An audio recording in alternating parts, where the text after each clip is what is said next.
का प्राविधान ओबीसी के लिए भी हो गया, तो उस दिन वो बहुत प्रसन्न मुद्रा में थे। उनकी प्रसन्न मुद्रा को देख करके नानक चंद रत्तू ने सवाल किया बाबा साहब से कि बाबा साहब, आज आपको प्रसन्न देख करके मुझे भी बड़ी प्रसन्नता हो रही है कि बाबा साहब आज बहुत प्रसन्न हैं, लेकिन इसका कारण क्या है? बाबा साहब उस बात को टाल रहे थे। नानक चंद रत्तू ने उस पर आग्रह किया। बाबा साहब ने बताया कि नानक चंद रत्तू, जो रिजर्वेशन की प्रक्रिया है उसमें मैंने लक्ष्य को प्राप्त कर लिया है, लेकिन उद्देश्य अभी बाकी है। अब उसमें एक जिज्ञासा उत्पन्न हो गई कि आखिर लक्ष्य क्या है और उद्देश्य क्या है। उसने फिर बाबा साहब से प्रश्न किया, नानक चंद रत्तू जी ने।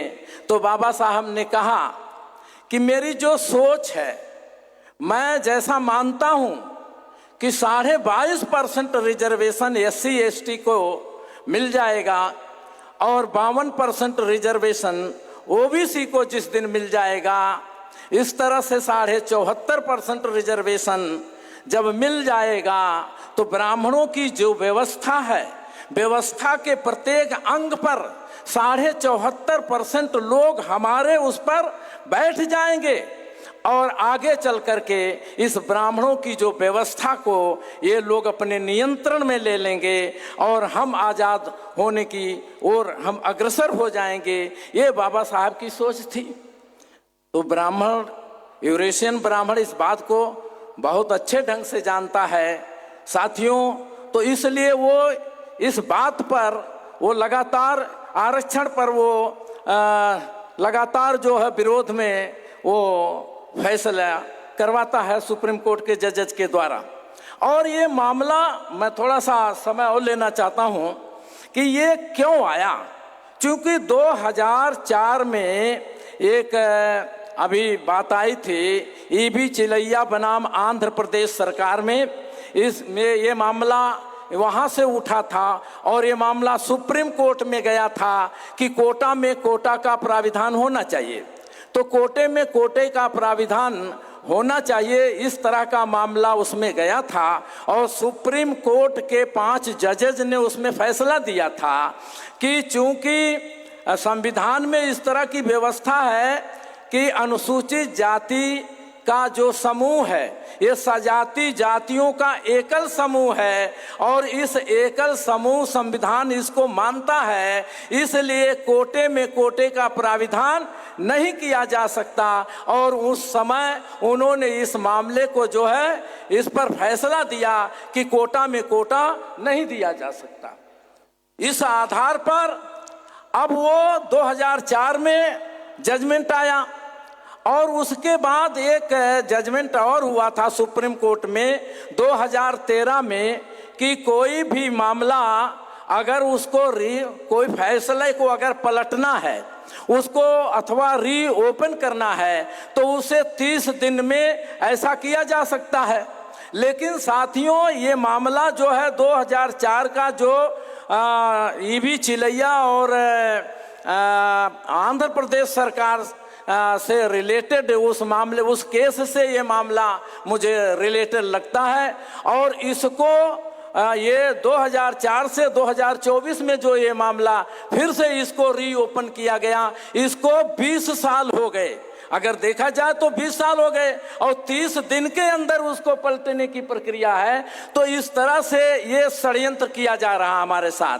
तो मैं इसलिए ये ब्राह्मणों के द्वारा हमारे एसटी का शेड्यूल ट्राइब का कोई नहीं थे, मगर सुप्रीम कोर्ट का जज साहब हक अधिकार मिलना, आरक्षण नहीं मिल रहा, तो आपको इतना प्रेम है तो 30 साल पहले आप जजमेंट देना था।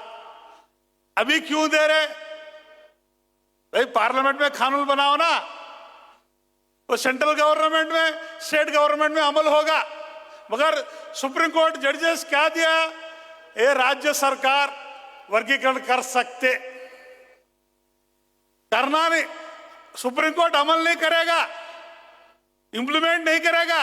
वो जजमेंट दिया, राज्य सरकार वर्गीकरण कर ले सकते।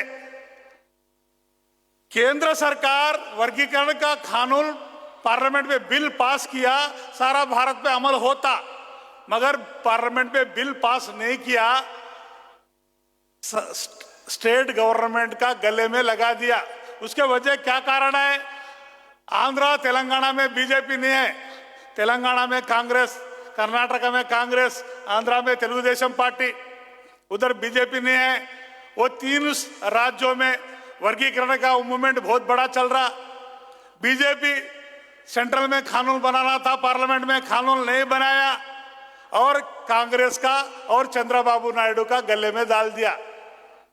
वो झगड़ा चंद्रबाबू नायडू और रेवंत रेड्डी कांग्रेस मुख्यमंत्री गले में डाल दिया, चलो अब तुम कर लो। वो लोग अभी तेलंगाना में कमीशन डाले, सर्वे हो रहा, और अनुसूचित जाति में उधर मादिगा बोलते और रिलेटेड चमार है, और उधर माला बोलते रिलेटेड महारा है। 59 जाति है तेलंगाना आंध्रा में, शेड्यूल कास्ट में 59 जाति है। ये दोनों में लाखों को संख्या में डेली गड़बड़ हो रहा। मादिगा रिलेटेड चमार बीजेपी के साथ है, उसको direct BJP, Modi, Venkaiah Naidu central minister lead कर रहे, और महार का लोग, माला का लोग कांग्रेस के साथ है। दोनों भी तुम मेरा दुश्मन, तुम मेरा दुश्मन। अरे दोनों भी भिखारी है भाई, मांगने वाले हैं, देने वाले तो ब्राह्मण है। भिखारी का झगड़ा देखो, और माला भी मांगने वाले, मादिगा भी मांगने वाले, 59 जातियां भी मांगने वाले, भारत में 1800 जाति शेड्यूल्ड कास्ट भी मांगने वाले। देने वाले तो नहीं है ना, मांगने वाले बीच में झगड़ा डाल दिया आरएसएस बीजेपी, सुप्रीम कोर्ट माध्यम से।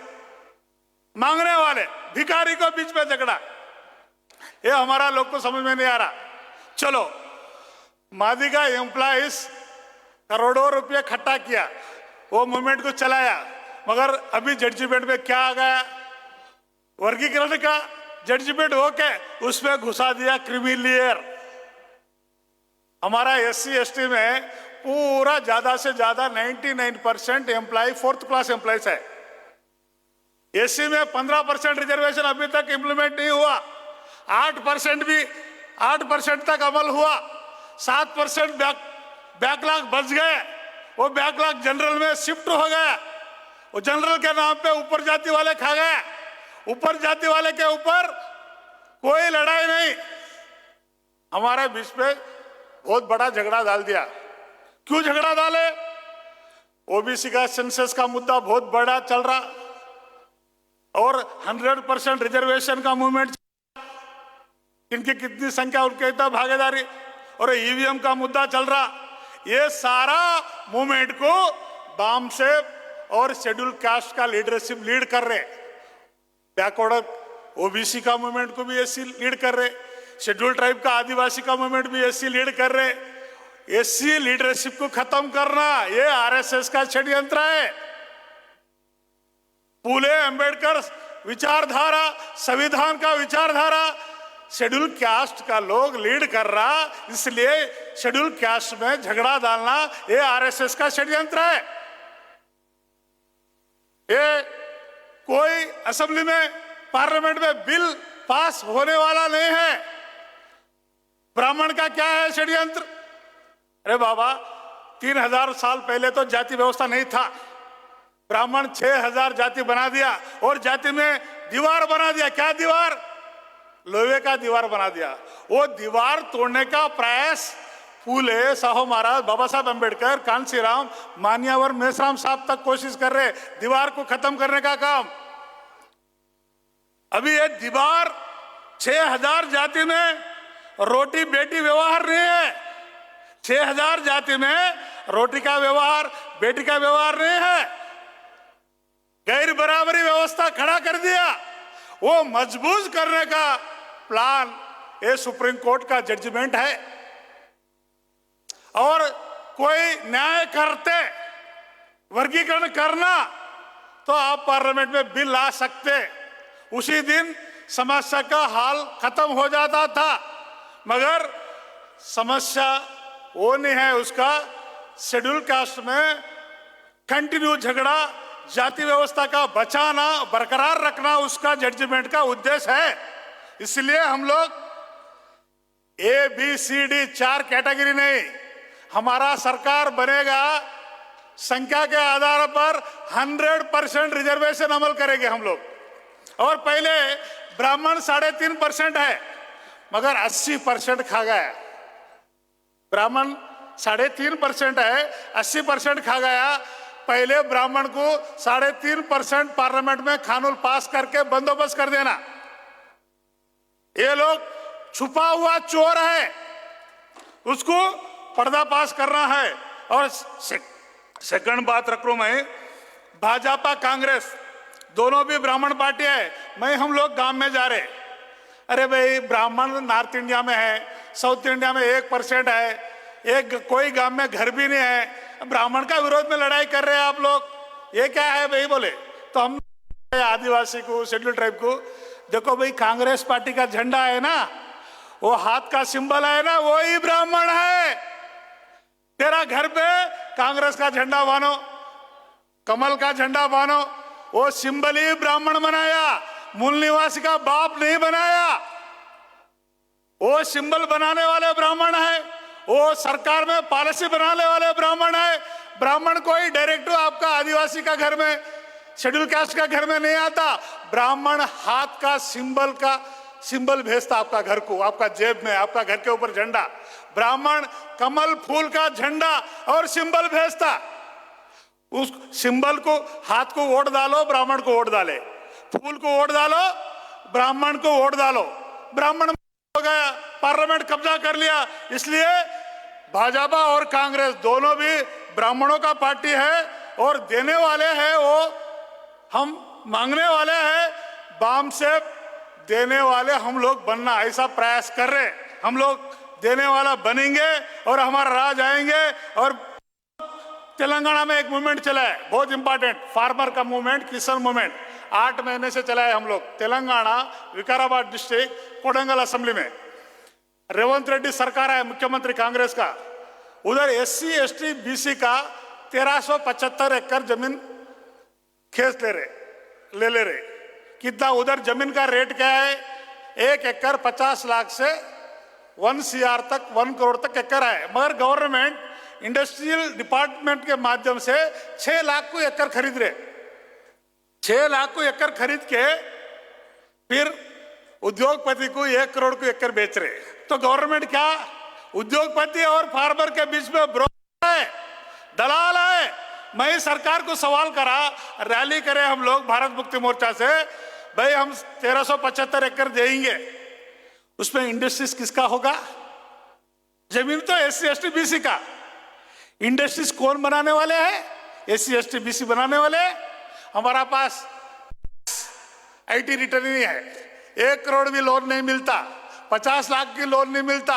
1 करोड़, 2 करोड़, 5 करोड़, 10 करोड़ लोन मिला बोले तो IT रिटर्न 50 साल, 100 साल, 75 साल का IT रिटर्न होना, टैक्स पेयर होना। फिर हमारा से जमीन ले रहे और ब्राह्मण बनिया को दे रहे। चलो ब्राह्मण बनिया हमारा 1300 एकड़ में फैक्ट्री डालेगा, उस पर रिजर्वेशन लागू होगा। जमीन हमारा 1 करोड़ एकड़ को 6 लाख दे रहे, जमीन जबरदस्ती से ले रहे, इंडस्ट्री दे रहे। इंडस्ट्री फिर सवर्णों बनाएंगे, उसमें आरक्षण नहीं अमल होगा। हम जमीन दे बेदखल हो रहे, ऐसा पूरा खत्म हो जा रहे। और आप देखो EWS रिजर्वेशन पार्लियामेंट में बीजेपी लाया तो कांग्रेस वोट दिया, विरोध किया। EWS 10% रिजर्वेशन हमारा तेलंगाना में मुख्यमंत्री ने 10% रिजर्वेशन कंपलसरी अमल करना बोल के 29 GO लाया तेलंगाना में। उसको BRS पार्टी सपोर्ट किया, बीजेपी सपोर्ट किया, चंद्रबाबू सपोर्ट किया, कम्युनिस्ट सपोर्ट किया। झंडा अलग है, पार्टी अलग है, उसका एजेंडा एक ही है। EWS के माध्यम से मालूम हो गया। इसलिए बीजेपी कांग्रेस एजेंडा विचारधारा ब्राह्मणवाद का है, उसका विरोध में बहुजन एजेंडा, मूल निवासी एजेंडा बहुजन मुक्ति पार्टी का है। फूले अंबेडकर संविधान मैनिफेस्टो से बहुजन मुक्ति पार्टी आने वाले समय में मजबूत बनाएंगे और पार्लियामेंट को हम लोग हस्तक्षेप करेंगे। जय मूल निवासी। Thank you. धन्यवाद माननीय दासाराम नायक जी। अगले वक्ता के रूप में मैं आमंत्रित करना चाहूँगा माननीय प्रवेंद्र प्रताप सिंह जी, जो कि राष्ट्रीय अध्यक्ष है बहुजन मुक्ति पार्टी नई दिल्ली से। आप डायस पर आए और विषय के संदर्भ में संक्षिप्त में बात रखें। माननीय प्रवेंद्र प्रताप सिंह जी।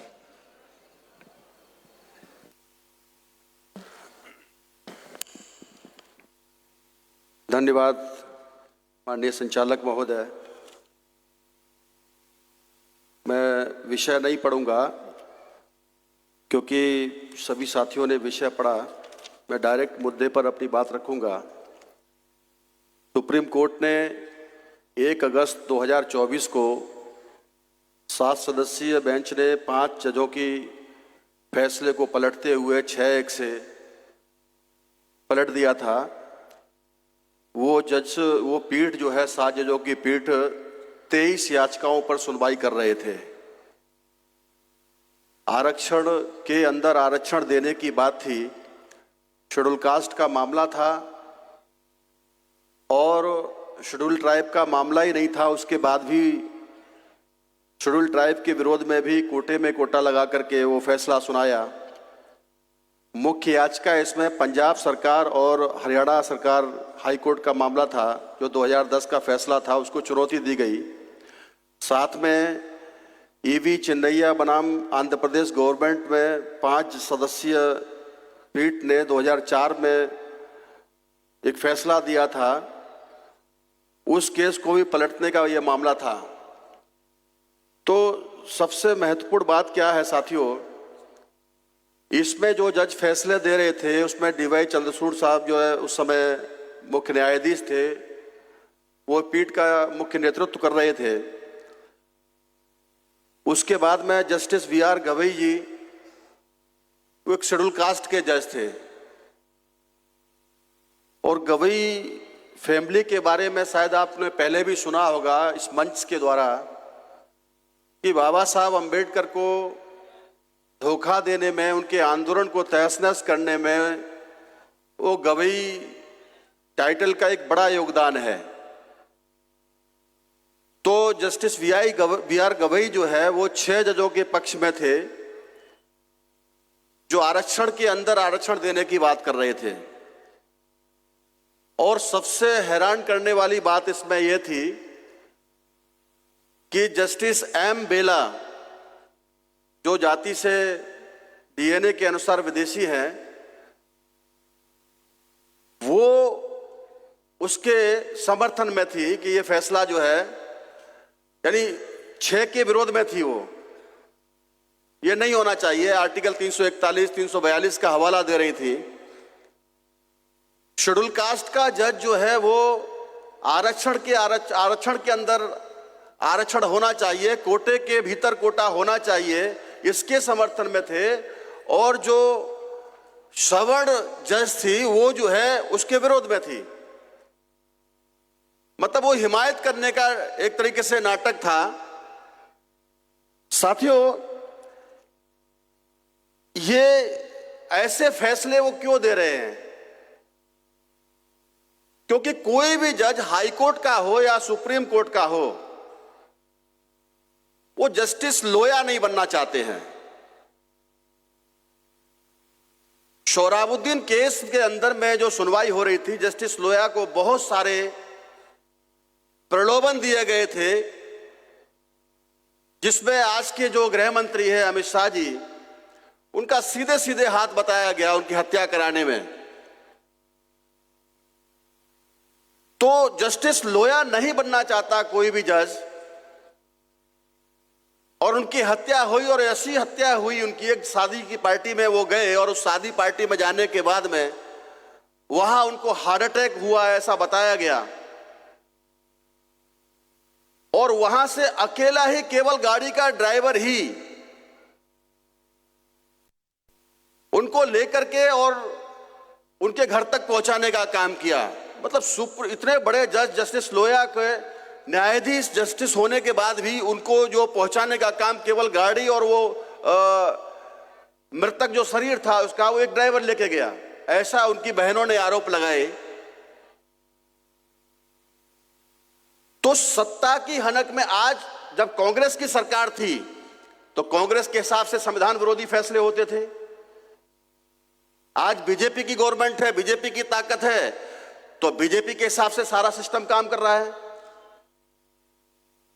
हम ये कहना चाहते हैं कि इतने लंबे समय से चल रही है और संविधान के दायरे में रह करके ही हम लोग कहना चाहते हैं कि अपनी सरकार, देश में मूल निवासियों की सरकार होगी तो आपके हिसाब से सारे फैसले होंगे। अपनी सरकार बनाने अपनी संगठन की शक्ति की आवश्यकता है। जब चुनाव आता है, संवैधानिक दायरा केवल चुनाव है, हालांकि बहुत सारे उसकी अभी समस्याएं खड़ी हो रही है। ईवीएम जैसे राक्षस के द्वारा जनता के वोट को भी साथ में है, लेकिन कम से कम समर्थन में तो दिखना चाहिए। चुनाव के समय पर आप लोग दुश्मनों का साथ या दलाल भड़वों के साथ खड़े हो जाते हो। जब अपनी ताकत दिखाने की बात थी, आंदोलन के लिए आप लोग बामसेप के साथ, भारत मुक्ति मोर्चा के साथ, नेतृत्व के साथ हो, लेकिन जब अपनी राजनीतिक ताकत खड़ी करने की बात आती है तो आपका दुश्मन वो अगर विरोध में बात करता है तो आपके विरोध में है, आपका मत उसके खिलाफ बनता है। लेकिन दूसरा दुश्मन जो है कांग्रेस के रूप में, वो जब हमारे मुद्दों की बात उठाना शुरू करता है तो आप उसके समर्थन में खड़े हो जाते हैं। जो सबसे बड़ा आज की तारीख का आपका ये नुकसान करने की बात है। आप लोग 5 साल तक आंदोलन चलाने के लिए समय देते हैं, श्रम करते हैं, बुद्धि लगाते हैं, पैसा हुनर लगाते हैं, खून पसीने की गाढ़ी कमाई लगाते हैं, लेकिन चुनाव के वक्त में आपका मत जो है एक झटके में बदल देता है। ये फैसला क्यों आया? 1 अगस्त को फैसला क्यों आया? क्योंकि झारखंड स्टेट का सामान्य चुनाव होने वाला था, विधानसभा का, महाराष्ट्र स्टेट का चुनाव होने वाला था। कई बार इस मंच से नेतृत्व के द्वारा, विश्राम साहब के द्वारा, यह चर्चा हुई कि एक बड़ी घटना को अगर दबाना है तो उससे भी बड़ी घटना घटित करनी होती है। ऐसा दुश्मन का एक आजमाया हुआ नुस्खा है, ये प्रोपेगेंडा करते हैं। मराठा आरक्षण की बात थी, कई सारे मुद्दों को उन्होंने एक फैसला रिजर्वेशन कोटे के भीतर कोटा देकर के उन्होंने सारा चर्चा ही बदलने का काम किया। और उसके बाद में जाति जनगणना का मुद्दा पकड़ में आया। जाति जनगणना की मुद्दा की बात थी, ईवीएम जैसे बड़े मुद्दे की बात थी। ये सारे मुद्दों से ध्यान हटाने के लिए और अग्निवीर परीक्षा की जहां तक मामला था, अग्निवीर परीक्षा को लेकर के वो जो विफल योजना हो रही थी सरकार की, वो एक मुद्दा था। नीट जैसा एक महा घोटाला, डॉक्टर बनने की पढ़ाई में पेपर लीक का जो मामला था, ये सारा उसी समय का सारा मसला था। ये सारे मुद्दों से ध्यान हटाने के लिए केवल एससी के कोटे के भीतर कोटा देने का फैसला सुप्रीम कोर्ट ने सुनाया और राज्य सरकारों के ऊपर छोड़ दिया। चाहे तो दे सकते हैं, चाहे तो नहीं दे सकते। जैसे उत्तर प्रदेश के अंदर में आपने देखा होगा, रिजर्वेशन एंड प्रमोशन का मामला था, मायावती की सरकार थी उस समय, और वो रिजर्वेशन कोटे के विरोध में फैसला सुप्रीम कोर्ट में गया। हाई कोर्ट ने कहा कि ये आरक्षण नहीं दे सकते, प्रमोशन में रिजर्वेशन नहीं दे सकते। फिर सुप्रीम कोर्ट में गया और वहां से वो डिक्टो ऐसे ही सुना दिया कि चाहे तो गवर्नमेंट फिर से सर्वे करा करके, जो पुरानी सर्वे रिपोर्ट 2001 की थी सामाजिक न्याय मंत्रालय की, उसके आधार पर जो बसपा गवर्नमेंट ने उनको प्रमोशन देने का काम किया है, अगर वो चाहते तो दोबारा दे सकते, सर्वे करा सकते, लेकिन ऐसा नहीं किया और सुप्रीम कोर्ट में लेके चले गई उस मुद्दे को। तो वो स्टेट गवर्नमेंट के ऊपर डाल दिया। फिर अखिलेश यादव जी की सरकार बन गई। अखिलेश यादव ने 2-4 महीने 6 महीने खींचने का काम किया, बाद में सुप्रीम कोर्ट का जब डंडा आया तो फिर आखिर उन्होंने लागू करने का काम किया उस मामले को। ये आपस में हर राज्य के अंदर में भिड़ाने का ये मामला है। इसलिए साथियों, कई सारे मुद्दे से ध्यान भटकाने के लिए कोटे के भीतर कोटा लाने का काम उन्होंने किया। ये केवल रिजर्वेशन का मामला नहीं है।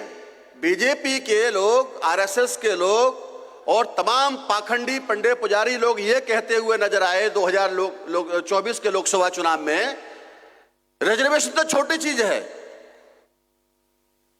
उन्होंने ये कहा कि आप हमें 400 पार कराओ, हम देश के संविधान को ही बदल देंगे। ये संविधान द्रोही लोग, ये देशद्रोही लोग जो है, इस देश के संविधान की सौगंध खाते हैं, शपथ लेते हैं, विधायक सांसद बनने का जब नामांकन करते हैं उस समय शपथ लेते हैं, बनने के बाद में विधानसभा में, संसद में जाकर शपथ लेते हैं, फिर मिनिस्ट्री जब मिलती है, इनको मंत्रालय का बंटवारा होता है, फिर शपथ लेते हैं। 3 से 4 बार शपथ लेने के बाद में जब सरकार में पहुंचते हैं तो फिर ये उस संविधान को बदलने की बात करते हैं।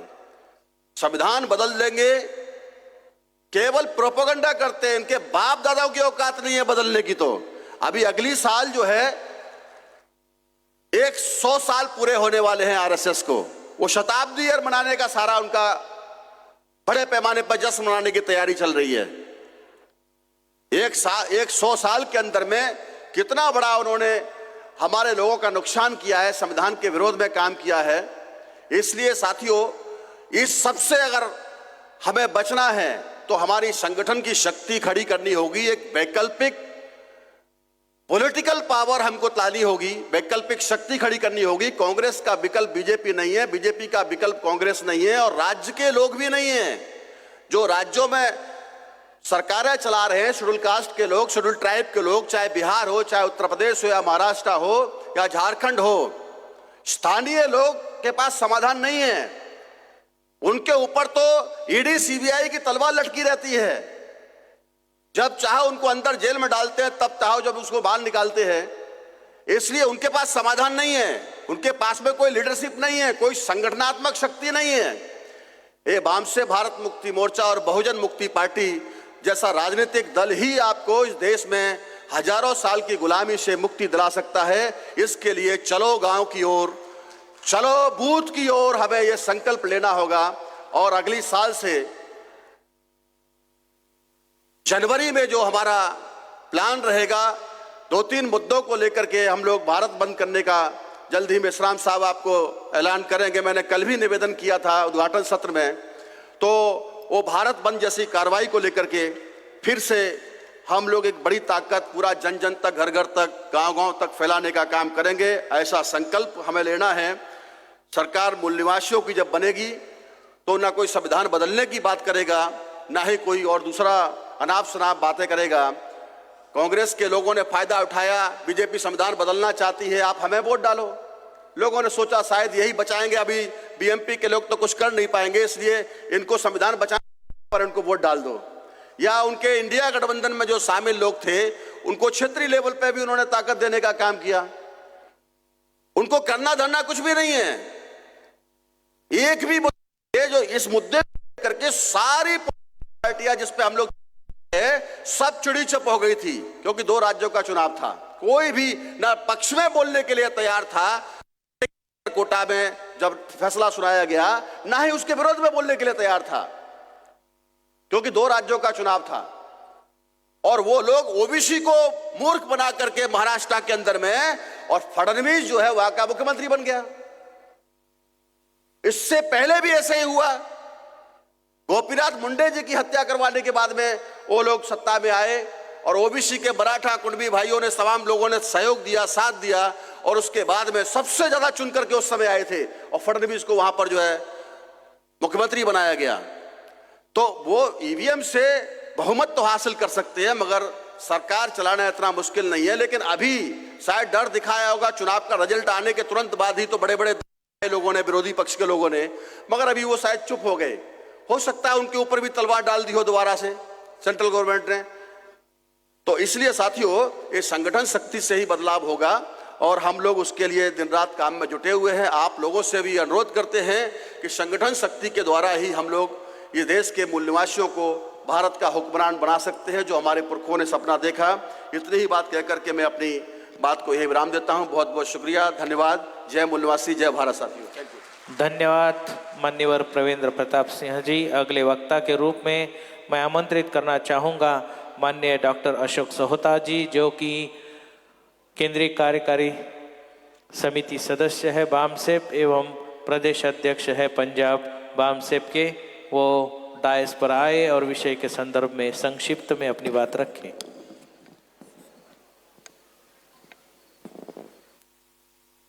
बामसेप के 41वें राष्ट्रीय अधिवेशन के दूसरे दिन जो अंतिम सत्र चल रहा है, उसकी अध्यक्षता कर रहे बहुजन नायक माननीय वामन मेश्राम जी, मंच पर आसीन सभी वक्तागण, आज जो चर्चा के लिए विषय लाए गए हैं, उनमें जो पहला विषय है उस पर लगभग सभी वक्तागण अपनी बात रख कर गए हैं। तो साथियों, समय की नजाकत को देखते हुए इस विषय पर मैं ज्यादा रेपिटेशन नहीं करना चाहता, लेकिन मेरे से पूर्व कुछ साथियों ने ऐसा कहा है कि ये निर्णय गैर संवैधानिक है। कुछ साथियों ने इसके बारे ये भी बोला है कि जो सेफ गार्ड है, अगर उनको देखें तो अंतिम पंक्ति में जो बैठे हुए लोग हैं, जिनको लगभग आज अनुसूचित जाति की आइडेंटिटी मिलने के 92 साल बाद सुप्रीम कोर्ट के द्वारा जो क्लासिफिकेशन किया जाता है, जो वर्गीकरण किया जाता है, वो इसलिए कि उनको ऐसा जताने की कोशिश की जा रही है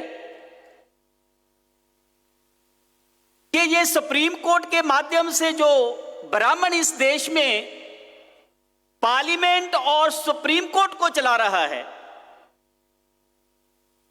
वो एक बहुत बड़ी जो ऐसी लॉबी है, उस लॉबी को वो अपने पक्ष में करने का दावा करता है। लेकिन जब इस निर्णय को देखते हैं, हालांकि ये निर्णय मंथन करने का विषय है, किस बात का मंथन होना चाहिए कि जो प्रतिनिधित्व मिला, सर्विसेज में जो हिस्सेदारी मिली, और वो प्रतिनिधित्व को देखकर, वो हिस्सेदारी को देखकर, रिप्रेजेंटेशन को देखकर जो सुप्रीम कोर्ट ने वर्गीकरण किया, ये उचित नहीं है। लेकिन यदि इन 1703 जातियों में हम सेफगार्ड को देखते हैं, तो ये सच्चाई है कि ये अकेला आंध्रा का फैसला नहीं है, अकेले पंजाब का मसला नहीं है, जहां एक जाति को दूसरी जाति के साथ लड़ाया गया, ब्राह्मण शुरू से करता आया। लेकिन जो इसमें सेफगार्ड को लेकर चिंता होनी चाहिए, जिसके बारे में बामसेप ने बहुत पहले से खबरदारी ली है कि इन 1703 जातियों में जो अनुसूचित जातियां हैं, उनमें जो पिछड़ी हुई जातियां हैं, अति पिछड़ी हुई अनुसूचित जातियां हैं, अनुसूचित जनजाति हैं, अति पिछड़ी हुई अनुसूचित जनजाति हैं, बीजेएनटी हैं, ओबीसी हैं, अगर इनमें कुछ जातियां पीछे रह गई हैं तो माननीय बामन मेश्राम साहब ने यह आह्वान किया था, आपको याद होगा, कि हमें उन जातियों की तरफ भी देखना होगा, उन जातियों में भी लीडरशिप डेवलप करनी होगी।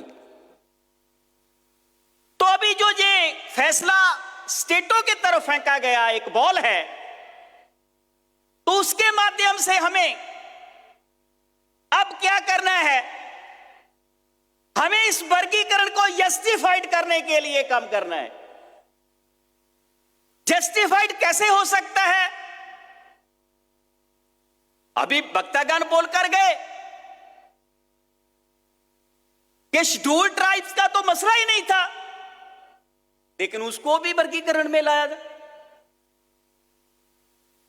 लेकिन उसमें भी अगर हम एक उन लोगों को देखें कि जो बेनिफिटेड नहीं है, जो एडवांस जातियां नहीं है, तो उनका भी एक एनेक्चर बनाने का काम किया जा सकता है। एनेक्चर 1 बन सकता है, एनेक्चर 2 बन सकता है। जो एडवांस जातियां हैं उनको एनेक्चर 1 में रखा जा सकता है, जो अति पिछड़ी जातियां हैं उनको 2 में रखा जाता है। ये कोई विरोधी बात पैदा करने का मसला नहीं है।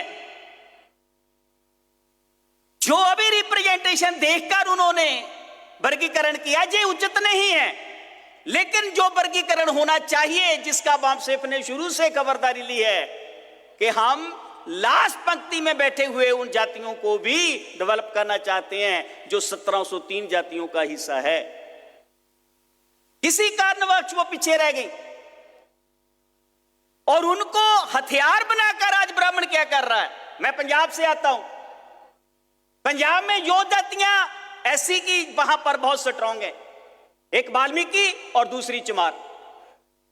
अभी जे जो मसला जे पैदा हुआ, जे जो फैसला आया, तो ब्राह्मण ने इन दोनों जातियों में झगड़ा लगाने का काम किया। ऐसा नहीं है कि सभी जातियां के सभी लोग एक दूसरे के विरोध में थे। कुछ लोग थे जिन्होंने बंद का आह्वान किया, लेकिन उन लोगों में से बहुत ऐसी बात हमारे पंजाब में हुई, यह भी सामने आई कि उन लोगों ने कहा, चमार जाति के लोगों ने कहा कि जो हमारे भाई पीछे रह गए हैं अगर उनको दिया जाता है तो हमें कोई इतराज नहीं है। ऐसी सद्भावना पैदा होनी चाहिए, ये असलियत है।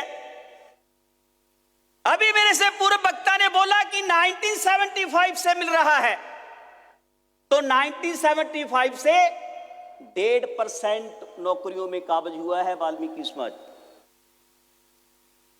12% कहने को मिल रहा है, आज तक उसको निकाल कर देखो। अगर उनकी रिजर्वेशन है तो गंदगी का काम करने में 100% रिजर्वेशन है। तो इसीलिए साथियों, जो माननीय बामन मेश्राम साहब हमें ये सिखाते हैं कि हमें इन जातियों में भाईचारा डेवलप करना है, तो उसके लिए अभी एक ही काम करने की जरूरत है। हम लंबे समय से ओबीसी की जाति आधारित गिनती करने की बात कर रहे हैं, भारत भी बंद किया, और उसी के साथ हमें यह भी जोड़ना होगा कि इन जातियों की जो स्टेट की सरकारें हैं, अनुसूचित जातियों की, अनुसूचित जनजातियों की, अनुसूचित जनजातियों में जो पिछड़ गई है उन जातियों की गिनती होनी चाहिए, और उसी गिनती के हिसाब से उनका जो अनुपात है, जो रिजर्वेशन है, जो रिप्रेजेंटेशन है, वो उनको मिलना चाहिए। तभी वर्गीकरण जो जस्टिफाइड होगा। तो ये काम करना है। अभी यहां के जाने के बाद जैसे ही हम ओबीसी की जाति आधारित गिनती के लिए आंदोलन करते हैं, उसी के साथ ही इसको भी जोड़ना है कि एससी की और एसटी की जो अति पिछड़ी जातियां हैं उनकी गिनती हो। कितनी है, कितने लोग हैं, उनका रिप्रेजेंटेशन कितना है, वो डाटा पंजाब सरकार ही नहीं सभी सरकारों को ढूंढना चाहिए। और ऐसा काम करने के लिए आप लोगों को मैदान में आना होगा। तो इस विषय पर मैं इतनी ही बात रखना चाहता था। साथियों, दूसरा विषय जो बहुत ही महत्वपूर्ण विषय है कि ब्राह्मण ने सत्ता में नियंत्रण और अपना कंट्रोल स्थापित करने के लिए हमेशा हिंसा का सहारा लिया। हिंसा ब्राह्मण के करैक्टर में है, हिंसा ब्राह्मण के कर्म कांड में है। ब्रिटेन के एक बहुत अच्छे विचारक हुए हैं लास्की। तो लास्की ने एक जगह लिखा कि मनुष्य जो करता है या जो व्यक्त करता है वो उसका असली करैक्टर नहीं होता। जो मनुष्य करता है, जब वो करने का नाटक करता है, वो उसका असली करैक्टर नहीं होता, उसकी असली विचारधारा नहीं होती। जो उसका आचरण होता है वो उसकी असली विचारधारा होती है। तो ये बात ब्राह्मण पर सटीक बैठती है कि जब जब भी हम इतिहास के पन्नों को खोलते हैं, उनके साहित्य को देखते हैं, कर्म कांडों को देखते हैं, उनकी तस्वीरों को देखते हैं, तो उनको हिंसा का प्रतीक एकदम हमारे सामने आ जाता है। तो हिंसा का उसने यूटिलाइजेशन किया, हिंसा का प्रयोग किया, वो सत्ता में काबिज हुआ।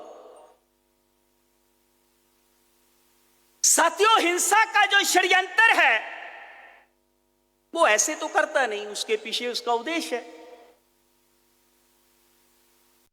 क्योंकि वो भारत के जो SC ST OBC लोग हैं, उन लोगों का अगर उसने जनमत तैयार करना है, एक प्रतिक्रिया का निर्माण करना है, तो हिंसा जरूरी है। एक भारत ही ऐसा एक देश है जहां पर अगर हिंदू के नाम की उसने जनमत तैयार करना है तो हिंसा जरूरी है। और आज तक उसने हिंसा को रोकने का काम नहीं किया। और क्यों रोकेगा? क्योंकि वो हिंसा के साथ ही जनमत को तैयार करता है, एक प्रतिक्रिया का निर्माण करता है, और मुसलमानों को इस बात के लिए वो एक पार्टी बनाता है और उसमें हिंसा करके उन पर ये तोहमत लगाता है। साथियों, इसका बड़े लेवल पर पहले मंदिर मस्जिद का मसला उठता था, लेकिन जब से बामसेफ ने जागृति का निर्माण किया, मुस्लिम भाईचारा बामसेफ के साथ जुड़ा, तो वो जो मंदिर मस्जिद का था वो कम हुआ। आज एक नई हिंसा के रूप में ब्राह्मण ने भारत में एक नई हिंसा का रूप शुरू किया है। वो क्या है? वो मीडिया के माध्यम से हिंसा का निर्माण करवाता है, मीडिया में दिखाता है। और ये भी बात को आपको याद रखनी चाहिए, भारत में अगर कहीं भी कोई बम फूटता है तो एकदम मीडिया वहां पर आकर ये बात करता है कि ये पाकिस्तान के फलाने आतंकवादी संगठन ने, मयाहुद्दीन ने ये काम किया है। तो हमारे SC ST के एकदम कान खड़े हो जाते हैं जब वो किसी भी आतंकवादी संगठन का नाम सुनते हैं, तो उसको मुसलमान के साथ जोड़ देते हैं और हिंसा की पूरी उसके ऊपर जिम्मेवारी डाल देते हैं।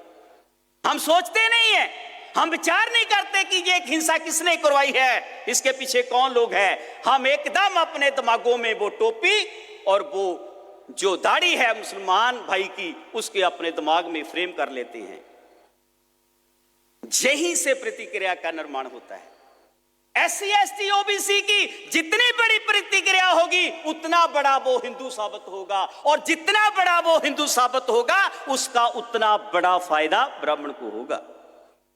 इसीलिए वो हिंसा का निर्माण करता है।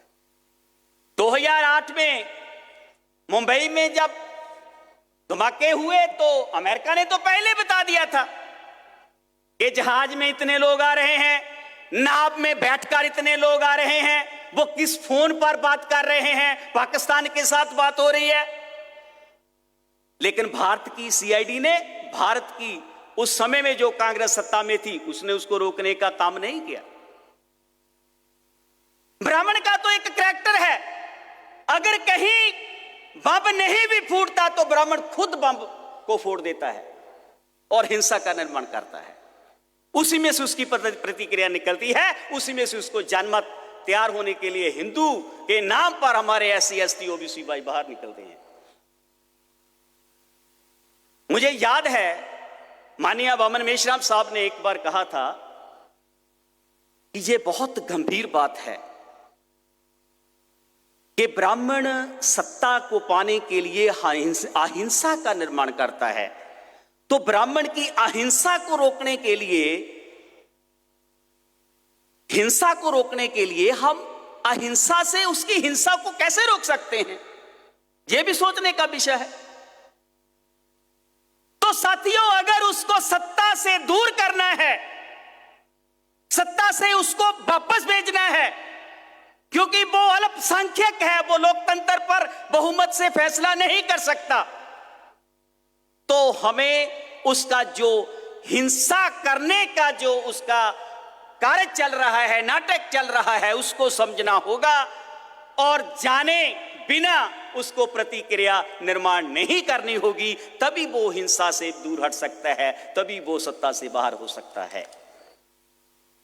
इसलिए साथियों, ये परिणाम है इसका 2008 का। कांग्रेस उस समय सरकार थी, तो कांग्रेस 2009 में इलेक्शन था लोकसभा का, तो कांग्रेस 2009 में फिर जीती, बहुमत से जीती, 207 सीटें ली थी उसने। ऐसे पुलवामा की बात है, असूलते तो जिस देश में बम फूटा हो, फौजी भाइयों को अटैक किया हो और सत्ता में जो सरकारें हो, उनको सत्ता से खुदेड़ना चाहिए था, लेकिन वो होता क्या है, वो उसी का ध्रुवीकरण करके दोबारा सत्ता में आते हैं। तो इसीलिए ये विषय लगाया गया कि ब्राह्मण ने सत्ता में रहने के लिए हिंसा का इस्तेमाल किया, और उस हिंसा को अगर हमने रोकना है तो उन लोगों को तैयार करना होगा जो वामसेफ के कार्यकर्ता के तौर पर भारत के कोने कोने में जाते हैं, कोने कोने में जाकर रहते हैं, और ब्राह्मण का सही सही करैक्टर अगर उनको बता पाते हैं, तभी हम इस विषय पर जस्टिफाई कर सकते हैं, तभी हम कह सकते हैं कि हमने इस ब्राह्मणवादी जो सोच है, जिसका करैक्टर ही हिंसा के ऊपर खड़ा है, उसको हमने रोकने का काम किया। तो ये विषय इसीलिए लगाया गया कि साथियों, हमें समझ होनी चाहिए कि उसकी निर्माण की हुई जो प्रतिक्रिया है, उस प्रतिक्रिया का हम पार्ट एंड पार्सल नहीं बनना है, तभी वो सत्ता के बाहर जा सकता है। तो इस विषय पर मैंने यही बात रखनी थी। तो लास्ट में मैं आपको एक ही बात कहकर अपनी जगह लूंगा, क्योंकि मुझे दिखाई देता है कि आप लोग वो योद्धा हैं जिन लोगों ने बहुत बड़े बड़े मसलों को हल करने का अपने अंदर बल रखा हुआ है, लेकिन फिर भी कभी कभी मायूसी में आकर जो लोग ऐसा कहते हैं कि ये कैसे हो सकता है, उनके लिए मैं बात करना चाहता हूं कि गम की अंधेरी रात में खुद को न बेकरार कर, जो इधर उधर भागते हैं, गम की अंधेरी रात में खुद को न बेकरार कर, सुबह जरूर आएगी, बस थोड़ा सा इंतजार कर, बस थोड़ा सा इंतजार कर। आपने मेरी बात को सुना, आप सभी का बहुत बहुत धन्यवाद, आभार। धन्यवाद मान्यवर अशोक सहोता जी। अगले वक्ता के रूप में मैं आमंत्रित करना चाहूँगा चौधरी विकास पटेल साहब, जो कि राष्ट्रीय अध्यक्ष है राष्ट्रीय पिछड़ा वर्ग मोर्चा से, नई दिल्ली से। आप मंच पर आए और अपनी बात रखें। माननीय विकास चौधरी पटेल साहब। धन्यवाद संचालक जी। आज के इस सत्र की अध्यक्षता कर रहे आदरणीय वामन मेश्राम साहब, मंच पर उपस्थित सम्मानित वक्ता साथी और सामने बैठे साथियों, कई विषय चर्चा के लिए लगाए गए। इस देश में अगर हम ब्राह्मणों के करैक्टर की बात करें, ब्राह्मणों के चरित्र की बात करें, तो अगर हम प्राचीन भारत से इस बात को देखें और उनके ग्रंथों को पढ़ें, तो हमें लगातार उनके चरित्र में हिंसा दिखाई देती। लेकिन हिंसा दिखाई देने का यह मतलब नहीं है कि ब्राह्मण बहुत मार्शल लोग हैं, बहुत लड़ाकू लोग हैं। ये बिल्कुल भी इसका मतलब नहीं है। इसका एक ही मतलब है कि ब्राह्मण ना तो मार्शल है, ना तो लड़ाकू है, बल्कि ब्राह्मण षड्यंत्रकारी है। आप चाहे जितने ग्रंथ उठाकर पढ़ लो जो ब्राह्मणों ने पढ़े लिखे हैं। ऋग्वेद में अगर आप देखोगे तो पूरा का पूरा हिंसा से भरा पड़ा है। आप रामायण उठाकर देख लो, आप महाभारत उठाकर देख लो, तो केवल हिंसा ही नहीं है, षड्यंत्र है। और आमने सामने की लड़ाई में ये कभी जीत नहीं पाए, तो इन्होंने हिंसा का सहारा लिया और षड्यंत्र करके हिंसा किया। और षड्यंत्र करके हिंसा करके इन लोगों ने हमारे लोगों को गुलाम बनाने का काम किया। तो इस बात को हम लोगों को समझना है कि ये हिंसा का सहारा तो लेते हैं, लेकिन हिंसा करने के लिए इनके अंदर इतनी हिम्मत, इतनी औकात नहीं है कि ये डायरेक्ट हिंसा के लिए सामने आ जाएं। ये षड्यंत्र का सहारा लेते हैं। तो हमें इनके षड्यंत्रों को समझने की जरूरत है, इनके षड्यंत्रों से बचने की जरूरत है। हम लोग जब सड़क पर चलते हैं तो किसी किसी ट्रक पर लिखा होता है, चूंकि ये बिहार है तो बिहार में भोजपुरी बोला जाता है, तो लिखा होता है भोजपुरी में ट्रक पर, सटल्या तो गैल्या। सटल्या तो गैल्या का क्या मतलब है कि अगर आप सटे मतलब अगर आप नजदीक आए तो गए, तो इनसे जो नजदीक आएगा वो चला जाएगा। ये बात सबसे पहले मूल्यवासी बहुजन समाज को समझने की जरूरत है। अगर हम राजा वृषध्वज की हत्या की बात करते हैं तो हमें इस बात को समझना होगा कि मौर्य साम्राज्य में अगर ब्राह्मणों की घुसपैठ नहीं हुई होती तो राजा वृषध्वज की हत्या नहीं होती।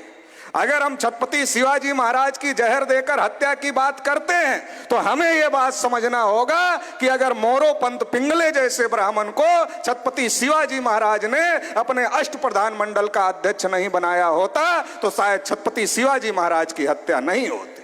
हमें इस बात को समझने की जरूरत है कि जब जब घुसपैठ हुआ है तब तब हमारे महापुरुषों की हत्या हुई। और समय समय पर जो हमारी लीडरशिप रही, उस लीडरशिप को ब्राह्मणों ने षड्यंत्र करके हिंसा का शिकार बनाने की कोशिश किया है। चाहे वो वृषध्वज रहे हो, चाहे रविदास जी रहे हो, चाहे कबीर साहब रहे हो, चाहे शिवाजी महाराज रहे हो। और अगर बिहार की बात किया जाए तो बिहार में जगदेव बाबू ने जब यहां आंदोलन चलाया कि 100 में 90 शोषित हैं, 90 भाग हमारा है, धन धरती और राजपाट में 90 भाग हमारा है, शोषितों ने ललकारा है 90 भाग हमारा है। जब ये आंदोलन चलाया जगदेव बाबू ने तो क्या हुआ, जगदेव बाबू की पुलिस को आगे करके हत्या की गई। इनकी औकात नहीं है आमने सामने लड़ने की। या पुलिस को आगे करते हैं, या हमारे ही आदमी को आगे करते हैं, या षड्यंत्र करते हैं। ये साहू महाराज का कैसे हुआ, षड्यंत्र करके हुआ। ज्योतिबा फूले को मारने के लिए इन्होंने आदमी भेजे, ज्योतिबा फूले ने उनको कन्विंस किया, वो उनके अंगरक्षक बन गए, बॉडीगार्ड बन गए। तो हमें ये बात समझने की जरूरत है, ये हिंसा का सहारा तो लेते हैं लेकिन आमने सामने लड़ने की हिम्मत नहीं।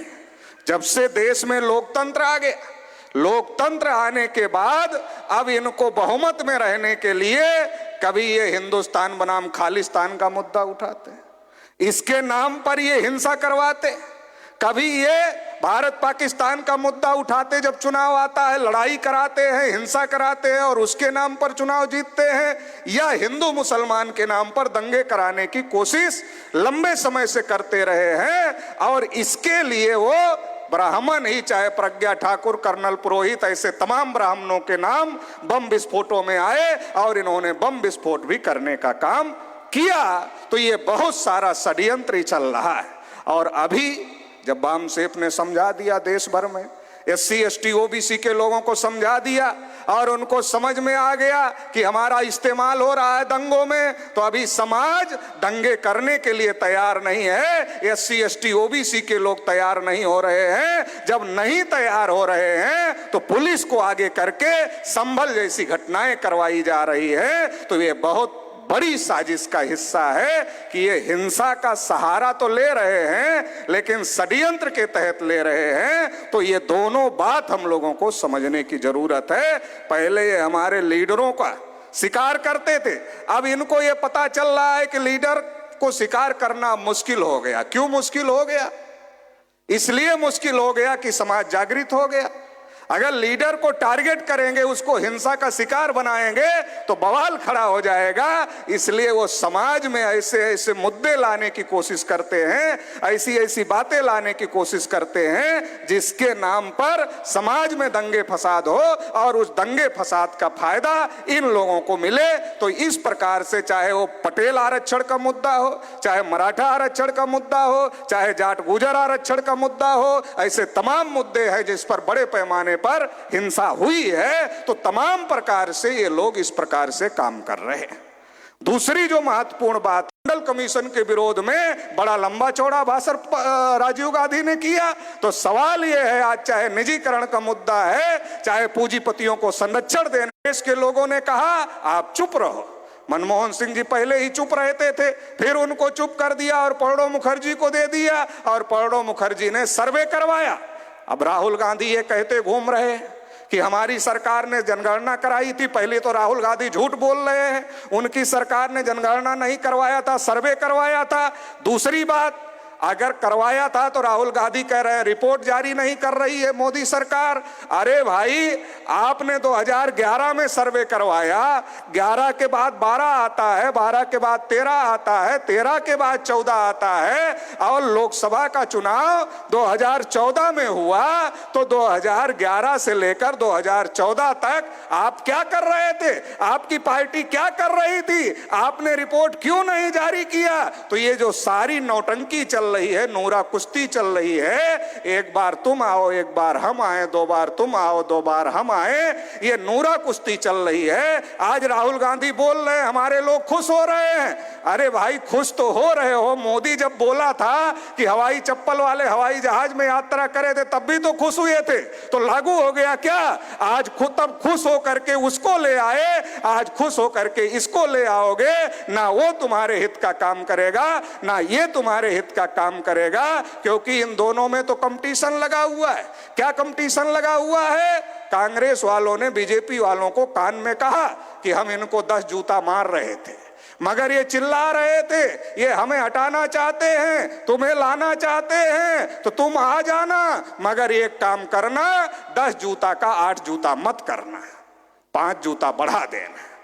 तो कहा बढ़ाने से क्या होगा? कहा जब 5 बढ़ा दोगे तो ये फिर चिल्लाएंगे और इनके सुर में सुर मिलाकर हम भी चिल्लाएंगे। जब हम भी चिल्लाएंगे तो फिर ये तुम्हें हटाएंगे, हमें लेकर आएंगे तो हम 5 और बढ़ा देंगे, तो फिर तुम इनके सुर में सुर मिलाकर चिल्लाना। तो ये जो सुर में सुर मिलाकर चिल्लाने का कार्यक्रम चल रहा है, ये जो नूरा कुश्ती चल रही है, इसको समझने की जरूरत है और अपना विकल्प मजबूत करने की जरूरत है। इनसे, ब्राह्मणों की पार्टियों से हमारा कोई कल्याण नहीं हो सकता, कोई भला नहीं हो सकता। जो न्यायपालिका से फैसले आ रहे हैं ये पॉलिटिकल फैसले हैं और सुप्रीम कोर्ट में एक ही मानसिकता के जज बैठे हैं। इसलिए कोई कहता भगवान हमारे सपने में आ गए इसलिए हमने फैसला कर दिया, कोई कहता है कि बहुसंख्यक के अनुसार देश चलेगा, तो बहुसंख्यक तो ओबीसी है, गिनती की मांग कर रहा है, क्यों नहीं जज साहब गिनती का ऑर्डर देते? तो साथियों, हमको समझने की जरूरत है, न्यायपालिका में एक ही विचारधारा के लोगों का कब्जा है, एक ही जाति के लोगों का कब्जा है, एक कब्जा हटाना होगा और इसके लिए हमको कॉलेजियम सिस्टम खत्म करने का और न्यायपालिका में रिजर्वेशन लागू करने का आंदोलन चलाना होगा। इसके लिए बड़ी लड़ाई लड़नी होगी। इतना ही कहते हुए आप सभी लोगों ने मुझे सुना, इसके लिए आभार, धन्यवाद, जय मूल्य। धन्यवाद मान्यवर चौधरी विकास पटेल साहब। साथियों, कुछ सूचनाएं हैं वो आपको ध्यान से सुनना है। बहुजन मुक्ति पार्टी की राष्ट्रीय स्तर की मीटिंग जो है वो मंच के पीछे खाना खाने के पहले संपन्न होगी। बहुजन मुक्ति पार्टी के जो भी आए हुए डेलीगेट हैं उन सभी को उसमें सहभागी होना है। दूसरी बात है साथियों, भारत मुक्ति मोर्चा महिला विंग राष्ट्रीय मूल निवासी महिला संघ की राष्ट्रीय स्तर की बैठक जो है कल मुख्य पंडाल में मान्यवर वामन मेश्राम साहब इनकी अध्यक्षता में संपन्न होगी। सभी आई हुई महिला पदाधिकारियों को इस मीटिंग में कल रात के खाना खाने के बाद वो संपन्न होने वाली है, आपको उस मीटिंग में सहभागी होना है। महाराष्ट्र राज्य की बामसेब की जो मीटिंग है वो आज ही खाना खाने के बाद जो है इसी मुख्य पंडाल में संपन्न होगी। आप सभी को उसमें महाराष्ट्र से आए हुए सभी पदाधिकारियों को उसमें अनिवार्य रूप में सहभागी होना है।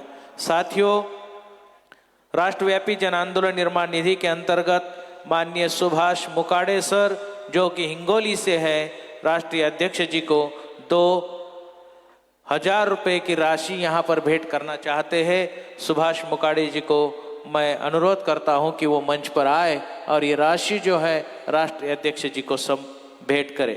साथियों,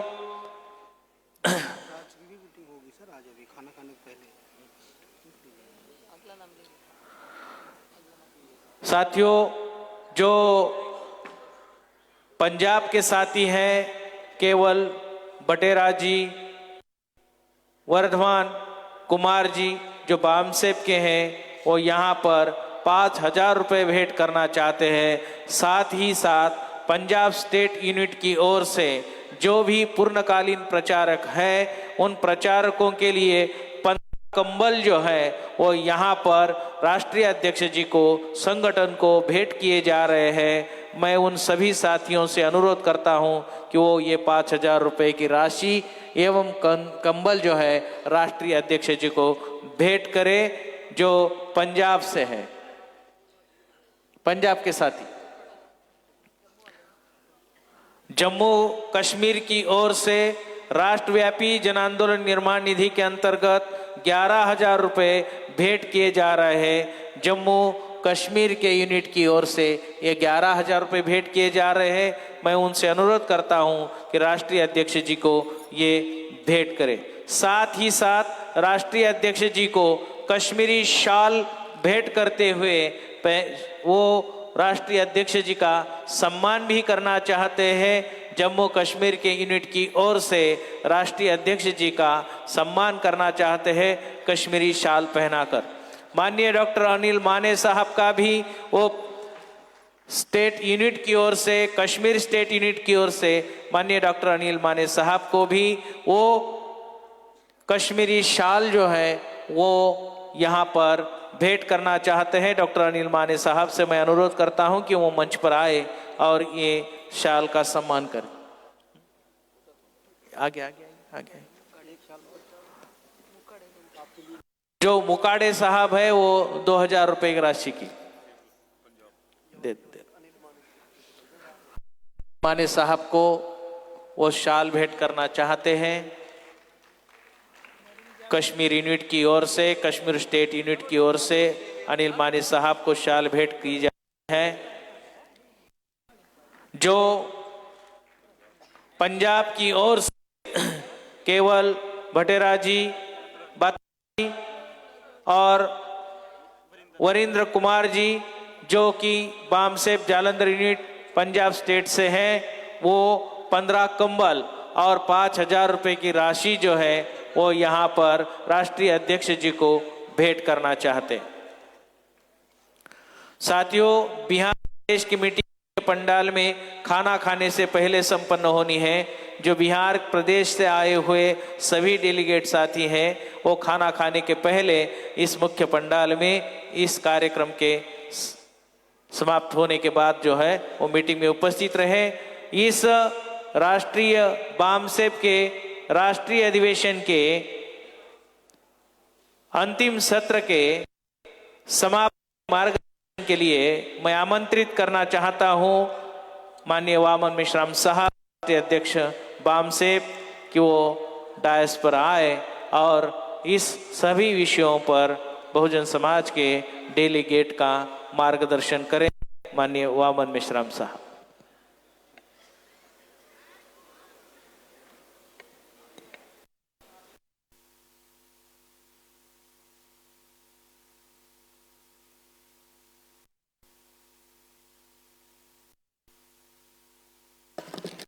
हेलो साथियों,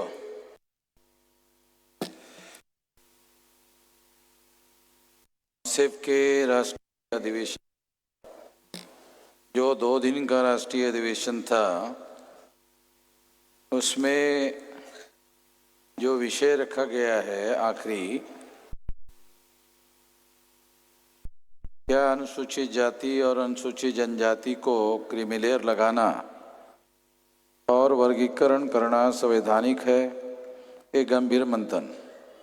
दूसरा है, ब्राह्मणों ने सत्ता पर नियंत्रण प्रस्थापित करने के लिए हमेशा हिंसा का सहारा लिया, एक बहस। तीसरा, भाजपा खुली ब्राह्मणवादी पार्टी है और कांग्रेस छुपी हुई ब्राह्मणवादी पार्टी है। ये 3 विषय है और इन विषयों पर हमारे साथियों के द्वारा, खास तौर पर चौधरी विकास पटेल जी के द्वारा और अशोक सवता जी के द्वारा बहुत विस्तार से इस संबंध में बातें बताई गई है। तो मैं, क्योंकि 9:30 का समय हो गया, इसलिए रिपीटेशन टालना चाहता हूँ और रिपीटेशन करना मैं उचित नहीं मानता। तो बहुत सारी बातें हमारे साथियों के द्वारा कही गई है, इसलिए इस विषय पर मैं जो बात ऑलरेडी कही जा चुकी है उसको और ज़्यादा कहने की ज़रूरत नहीं मानता हूँ और यहीं पर अपनी बात समाप्त करता हूँ। आप लोगों ने मेरी बात ध्यान से सुनी, इसके लिए आभार, धन्यवाद। धन्यवाद माननीय मेश्राम साहब। साथियों, इस अधिवेशन का विधिवत